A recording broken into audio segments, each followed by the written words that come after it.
بڑی واضح ہے، یعنی حضور علیہ الصلوۃ والسلام کے اقوال مبارک اور حضور علیہ الصلوۃ والسلام کے فعل مبارک کو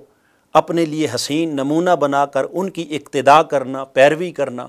یہ حضور کی اطاعت ہو گئی۔ مگر سوال یہ ہے کہ ہم اللہ رب العزت کی اطاعت کیسے کریں، جب کہ خالق کائنات کے کلام کو نہ ہم براہ راست اپنے کانوں سے سن سکتے ہیں، نہ اس کے کسی فعل اور عمل کو اپنی آنکھوں سے براہ راست دیکھ سکتے ہیں، اور نہ ہی اس ذات کا ہم اپنے تخیل میں اور اپنے تصور میں اور اپنی عقل میں کہیں تعین کر سکتے ہیں کہ اس ذات کے احکامات کیا ہیں اور ان احکامات کی ہم کیسے اقتداء اور کیسے پیروی کریں۔ تو یقیناً ذہن اس طرف جائے گا کہ اللہ رب العزت کی اطاعت کا ایک ہی راستہ ہے، اور وہ اللہ رب العزت کا آخری کلام قرآن مجید ہے، یعنی وہ احکامات جو اللہ رب العزت نے قرآن مجید میں نازل فرمائے ہیں، ان تمام احکام قرآنی کو ماننا اور ان کے مطابق عمل کرنا، یہی در حقیقت اطاعت الہی ہے۔ مانا کہ اطاعت قرآن ہی اطاعت الہی ہے، چونکہ قرآن اللہ کا کلام ہے۔ مگر معزز ناظرین، یہاں پھر یہ بات بڑی قابل توجہ ہے کہ قرآن کو جب ہم نے اللہ کا کلام مانا تو اس کے کلام الہی ہونے کی ہمارے پاس سند کیا ہے؟ اس کے کلام الہی ہونے کی ہمارے پاس دلیل کیا ہے؟ کیا ہم نے رب کائنات کو بولتے ہوئے، اس کی زبان مبارک سے نکلتے ہوئے کلمات کو سنا؟ کیا کسی نے جبرائیل امین کو آتے دیکھا؟ حتیٰ کہ وہ صحابہ کرام جن کی مقدس زمانے میں قرآن اتر رہا تھا اور جو اس مبارک دور میں موجود تھے کہ جب قرآن مجید نازل ہو رہا تھا، ان سے پوچھیں کہ کیا انہوں نے رب کو بولتے ہوئے خود سنا؟ کیا جبرائیل کو آتے دیکھا؟ کیا وحی اترتے دیکھی؟ یقیناً ان کا جواب نفی میں ہوگا کہ انہوں نے نہ کچھ دیکھا نہ سنا، تو پھر انہیں کیسے خبر ہوئی کہ یہ قرآن ہے، یہ اللہ کا کلام ہے؟ تو یقیناً ان کا ایک ہی جواب ہوگا، اور وہ جواب کیا ہے کہ انہوں نے تاجدار کائنات صلی اللہ تعالیٰ علیہ وسلم کی جب زبان رسالت سے سنا کہ یہ اللہ کا کلام ہے، تو انہوں نے آنکھیں بند کر کے حضور علیہ الصلوۃ والسلام کی زبان پر اعتماد کرتے ہوئے اسے اللہ کا کلام تسلیم کر لیا۔ اگر حضور علیہ الصلوۃ والسلام اس کو کلام الہی نہ بتاتے تو نہ کسی کو اس کے کلام الہی ہونے کی خبر ہوتی، اور نہ ہی اس کو بطور کلام الہی کوئی جان سکتا، نہ کوئی پہچان سکتا۔ یہ وجہ ہے کہ آقا دو جہاں صلی اللہ تعالیٰ علیہ وسلم پر جب پہلی وحی اترتی ہے، آپ غار حرا کی خلوتوں سے باہر آتے ہیں اور سرزمین مکہ پہ آ کر چند آیات کی تلاوت کرتے ہیں۔ اقرأ باسم ربک الذی خلق، خلق الانسان من علق۔ یہ پہلی 5 آیات جب آقا علیہ السلام نے تلاوت کی، اب کسی کو کچھ خبر نہ تھی کہ یہ حضور علیہ الصلوۃ والسلام کی زبان مبارک سے جو نکل رہا ہے یہ کیا ہے، مگر 5 آیات سنا کر تاجدار کائنات صلی اللہ تعالیٰ علیہ وسلم نے فرمایا کہ یہ میرے اللہ کا کلام ہے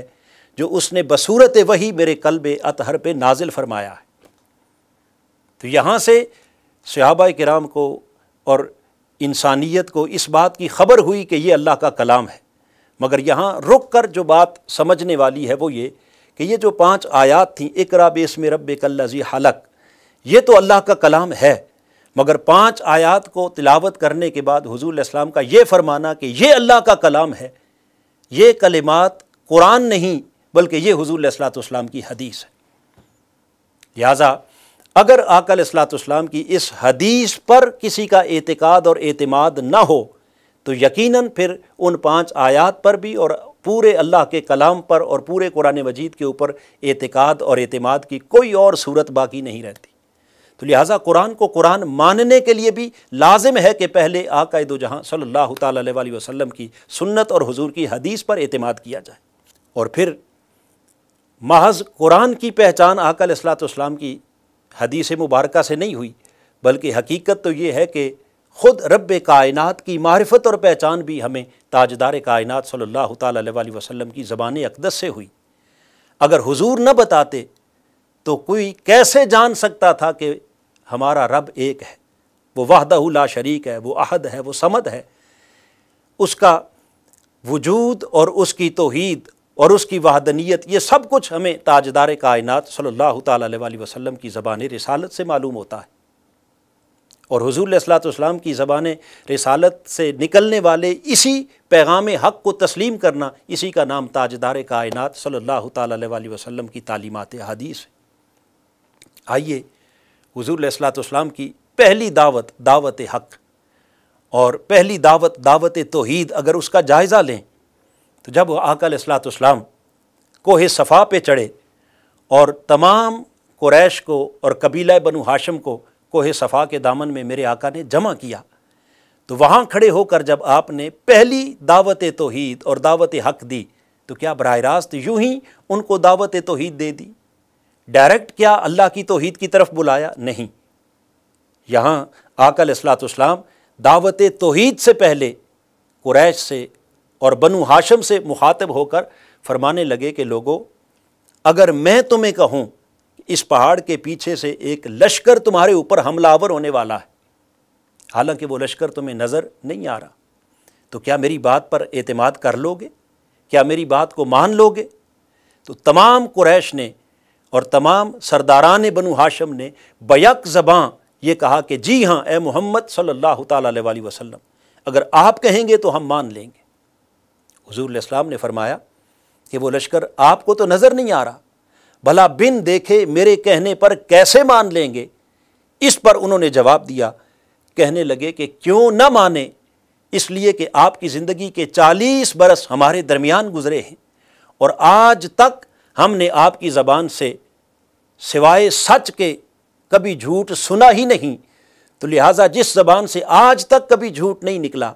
اور جس زبان کی صداقت کی ہم سب گواہی دیتے ہیں، یقیناً اگر ہماری آنکھ دیکھ پائے یا نہ دیکھ پائے، آپ کہیں گے تو ہم بن دیکھے آپ کے کہنے پر اعتماد کر کے اسے مان لیں گے۔ حضور علیہ الصلوۃ والسلام نے فرمایا اچھا، اگر میری زبان پر تمہیں اس قدر اعتماد اور اس قدر یقین ہے تو آؤ پھر میں تمہارے سامنے ایک بہت بڑی حقیقت بے نقاب کرنے لگا ہوں، تمہارے سامنے ایک بہت بڑی دعوت رکھنے لگا ہوں۔ تاجدار کائنات صلی اللہ تعالیٰ علیہ وسلم نے تب ان قریش کو مخاطب کر کے فرمایا اچھا، اگر میری زبان پر اتنا یقین ہے تو آؤ میں اعلان کر رہا ہوں، قولوا لا الہ الا اللہ تفلحون، کہہ دو کہ اللہ کے سوا کوئی معبود نہیں، اللہ کے سوا کوئی مسجود نہیں، اللہ کے سوا کوئی لائق عبادت نہیں، اللہ کے سوا کوئی لائق بندگی نہیں، بس الا اللہ، اسی ایک رب کے سامنے جو وحدہ لا شریک ہے سر بسجود ہو جاؤ، اسی کی بارگاہ اقدس میں اپنا سر بندگی اور سر نیاز جھکا دو، تفلحون، اس دنیا میں بھی اور آخرت میں دونوں جہاں میں حقیقی کامیابی کی ضمانت تمہیں میں عطا کرتا ہوں۔ اب جب قریش نے آقا دو جہاں صلی اللہ تعالیٰ علیہ وسلم کی زبان مبارک سے یہ پہلی دعوت، دعوت حق، یہ پہلی دعوت، دعوت توحید، اور یہ پہلا پیغام لا الہ الا اللہ سنا، تو اس پیغام لا الہ سے پہلے حضور علیہ الصلوۃ والسلام نے انہیں جس حقیقت کی طرف متوجہ کیا وہ آقا دو جہاں صلی اللہ تعالیٰ علیہ وسلم کی زبان رسالت پر اعتقاد اور اعتماد تھا۔ لہٰذا اس پہلی دعوت کو قبول کر کے جن لوگوں نے، جو لوگ اللہ کی توحید پر ایمان لائے، تو یقیناً انہوں نے توحید خداوندی کو بعد میں مانا اور حدیث مصطفیٰ کو اور زبان مصطفیٰ سے نکلنے والے ان کلمات کو سب سے پہلے تسلیم کیا۔ تو لہٰذا جب تک حضور علیہ الصلوۃ والسلام کی سنت اور آقا کی احادیث کو نہ مانا جائے، اس وقت تک یقیناً رب کی ذات پر ایمان لانا بھی انسان کے لیے ممکن نہیں رہتا۔ اور پھر اگر قرآن مجید کا مطالعہ کریں اور اس میں غور و فکر کریں تو اہل حق نے تو ہمیشہ جب بھی حق کو پہچانا، انہوں نے اپنی عقل و خرد سے نہیں پہچانا، انہوں نے اپنے علم اور اپنی تحقیق سے نہیں، بلکہ اہل حق نے جب بھی حق کو پہچانا وہ واسطہ نبوت سے پہچانا، وہ واسطہ رسالت سے پہچانا، چونکہ بغیر واسطہ نبوت اور بغیر واسطہ رسالت کے نہ حق کی شناسائی ہو سکتی ہے اور نہ ہی بارگاہ حق تک رسائی ہو سکتی۔ یہ وجہ ہے کہ قرآن مجید سورہ بقرہ کے اندر حضرت سیدنا یعقوب علیہ السلام کا ذکر کرتا ہے کہ جب آپ کی وفات کا وقت قریب آیا اور اپنے وصال کے وقت سے پہلے آپ نے اپنے تمام بیٹوں کو، فرزندگان کو اپنی بارگاہ میں بلایا، اور بلا کر حضرت سیدنا یعقوب علیہ السلام نے اپنے بیٹوں سے فرمایا ما تعبدون من بعدی، اے میرے بیٹوں ذرا مجھے بتاؤ تو صحیح کہ میرے بعد تم کس کی عبادت کرو گے۔ اس پر قرآن کہتا ہے کہ ان بیٹوں نے جواب دیا نعبد الہک و الہ آبائک ابراہیم و اسماعیل و اسحاق الہا واحدا، اے ابا جان ہم آپ کے بعد اس الہ کی عبادت کریں گے، الہ کا جو آپ کا معبود ہے، و الہ آبائک اور جو آپ کے آباء و اجداد کا معبود ہے، حضرت ابراہیم کا رب ہے، حضرت اسماعیل کا، حضرت اسحاق کا، الہا واحدا، اور وہی جو وحدہ لا شریک ہے، ہم اسی کی عبادت کریں گے۔ اب یہاں جو بات بڑی قابل دھیان ہے وہ یہ کہ آپ نے تو صرف اتنا پوچھا تھا کہ میرے بعد کس کی عبادت کرو گے، جواب بڑا سادہ تھا کہ ہم ایک اللہ کی عبادت کریں گے، مگر انہوں نے ڈائریکٹ ایک اللہ کی عبادت کہنے کے بجائے کہا کہ الہک جو آپ کا الہ ہے، جو آپ کے آباء و اجداد کا الہ ہے، جو حضرت ابراہیم کا، حضرت اسماعیل کا، حضرت اسحاق کا، یعنی بتانا یہ مقصود ہے کہ اس وحدہ لا شریک کی ہم عبادت کریں گے کہ جس کا الہ ہونا ہم نے آپ نے بتایا ہے، جس کے الہ ہونے کی خبر حضرت ابراہیم نے دی ہے، حضرت اسماعیل نے دی ہے اور حضرت اسحاق نے دی، یعنی ہم اس کو، اس وحدہ لا شریک کو اپنے علم سے، اپنی عقل سے، اپنی خرد سے، اپنی تحقیق سے نہیں، بلکہ ہمارے پاس اس کے رب ہونے کی دلیل الہک، چونکہ آپ نے اسے اپنا الہ مانا ہے، آپ کے آباء و اجداد نے، ابراہیم، اسماعیل نے، ان مقدس انبیاء نے جس کے الہ ہونے کی خبر دی ہے، بس ہمارے لیے بھی ہم بھی اسی الہ وحدہ لا شریک کی عبادت کریں گے۔ تو آپ نے دیکھا کہ اہل حق کے پاس رب ذوالجلال کی ذات کو ماننے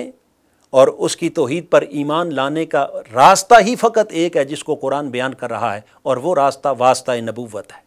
وہ راستہ واسطہ رسالت ہے۔ تو لہٰذا اس واسطہ نبوت اور رسالت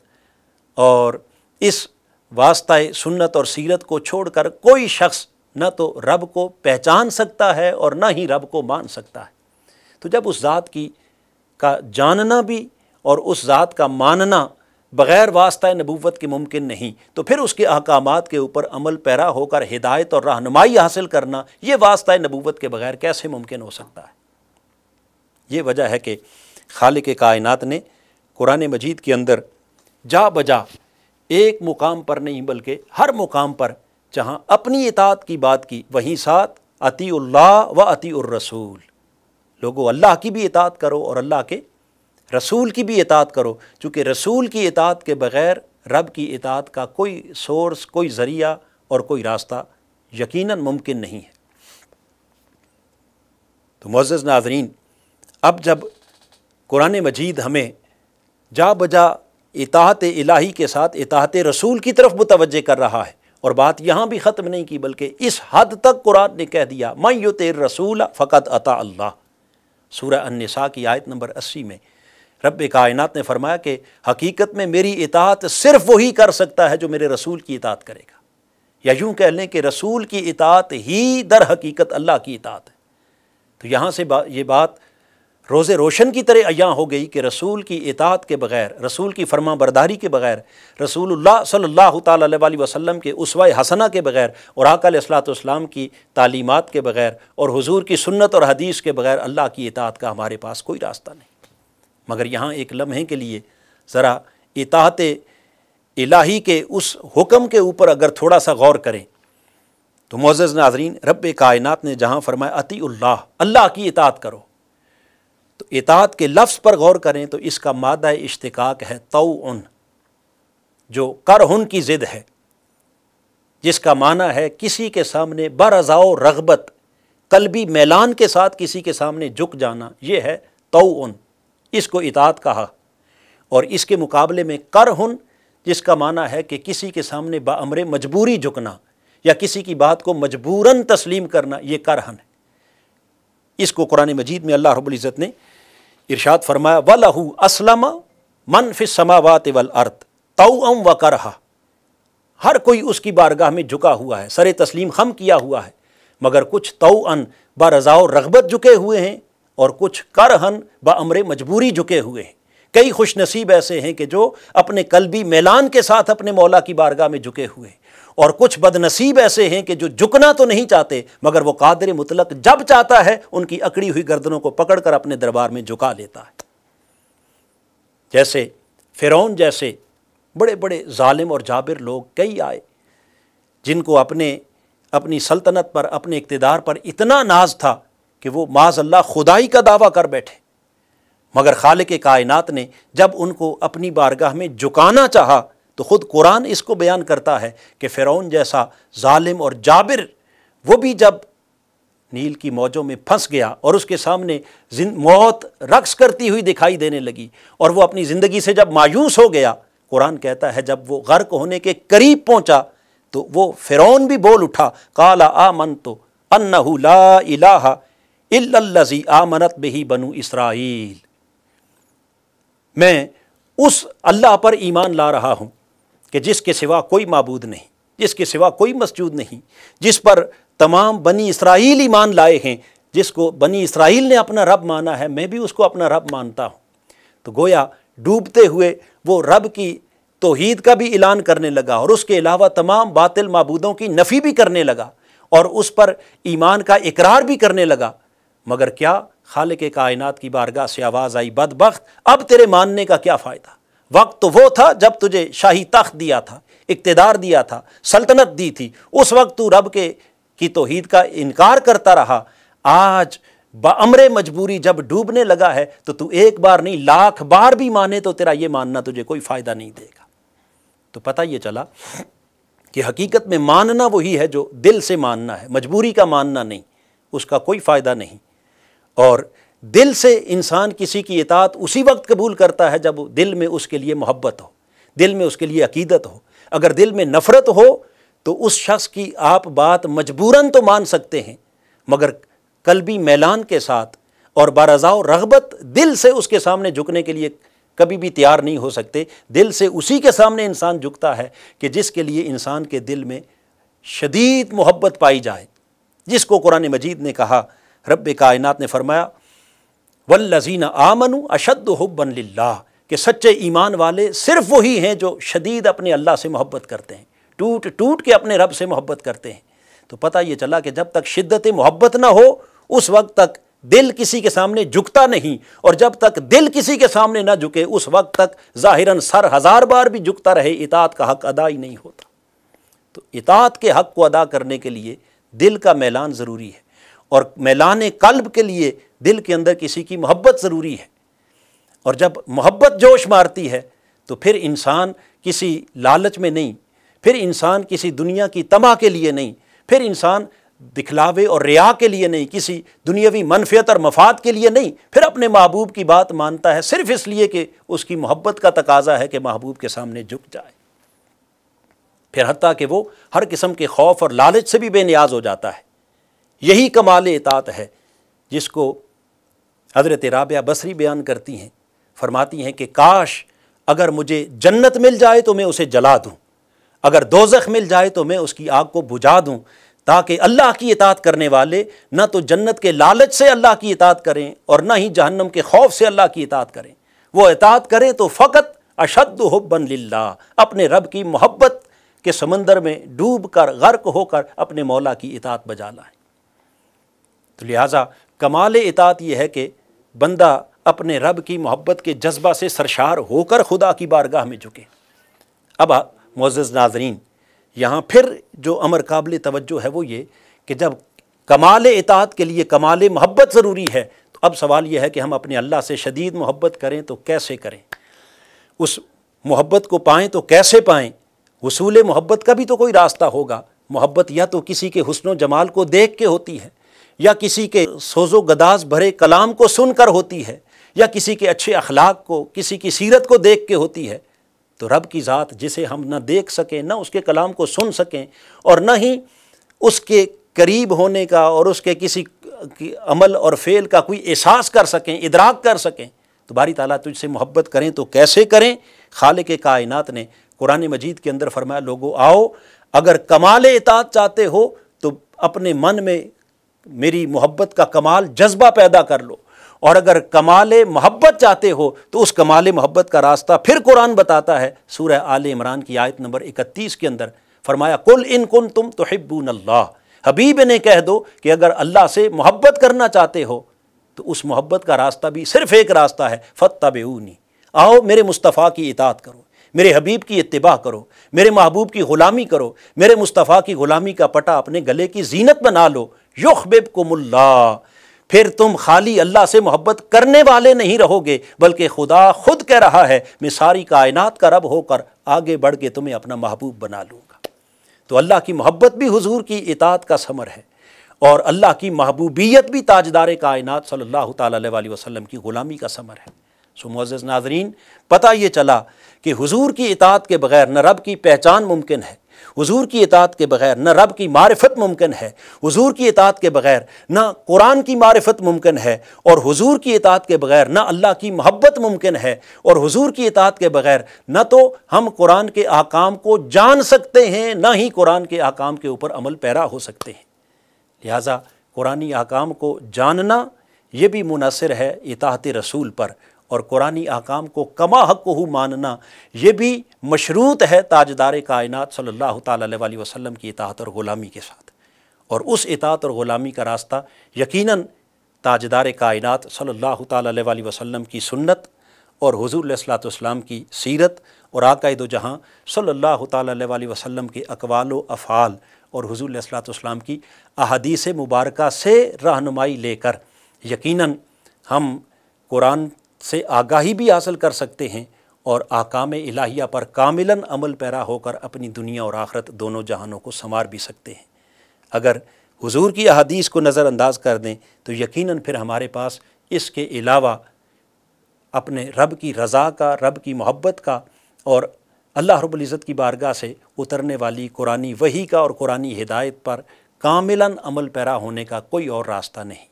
تو لہٰذا جس طرح قرآن مجید کے احکام کو ماننا ضروری ہے، اسی طرح قرآن مجید کے احکام کو عملی جامہ پہنانے کے لیے تاجدار کائنات صلی اللہ تعالیٰ علیہ وسلم کی سنت اور حضور علیہ الصلوۃ والسلام کی احادیث مبارکہ کا علم بھی ضروری ہے۔ چونکہ تاجدار کائنات صلی اللہ تعالیٰ علیہ وسلم کی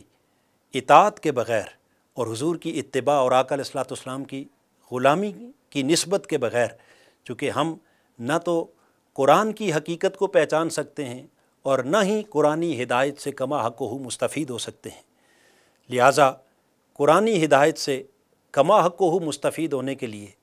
اور قرآنی رہنمائی میں اپنی دنیا اور آخرت کو سنوارنے کے لیے ضروری ہے کہ تاجدار کائنات صلی اللہ تعالیٰ علیہ وسلم کی غلامی کا پٹا گلے میں ڈال کر تاجدار کائنات کی سنت اور حضور علیہ الصلوۃ والسلام کی احادیث مبارکہ سے بھی اسی طرح رہنمائی لی جائے جس طرح ہم قرآن مجید سے رہنمائی لیتے ہیں۔ سو معزز ناظرین، ہمارا یہ سلسلہ درس انشاءاللہ اللہ رب العزت کی توفیق سے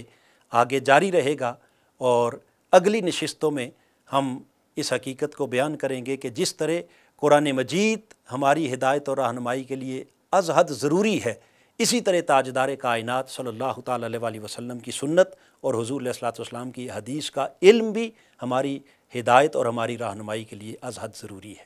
اور اس راہ ہدایت پر گامزن ہو کر اپنی دنیا اور آخرت کو سنوارنے کی توفیق عطا فرمائے۔ وما علینا الا البلاغ۔